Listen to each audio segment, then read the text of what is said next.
上次都係香港第一場頭馬，其實呢匹馬早喺暑假嗰陣時試習多啲走晒，但係到而家先至真係可以話，即係 fulfill 到佢自己嘅 potential。係啊，隻馬其實嚟得都比較慢啊，即係開頭即係其實隻馬之我覺得即係唔係話咁差嘅隻馬啦，咁隻馬啲能，但係隻馬係比較匿名啲。其實佢你睇翻上次其實都開始好翻啲嘅啦已經，你睇佢上次俾人哋有啲阻啦，今次賽有啲棘嘅，隻馬開始嗰個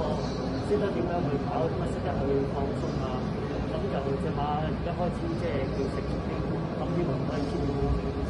今日佢就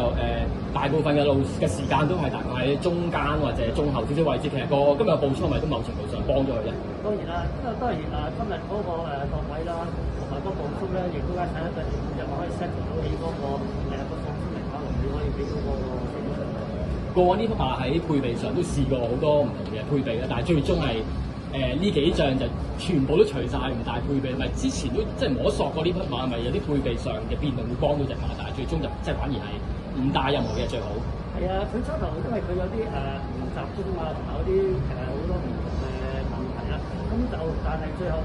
同佢大眼罩試過嗰啲都比較偏嘅嘛，即係放鬆唔到，咁所以個效果唔係太好啦，所以而家就即係想即係歸翻即係最原始咁去做。唔係預祝呢匹持續馬繼續贏落去啦！唔該晒，唔該晒，大哥 thank you。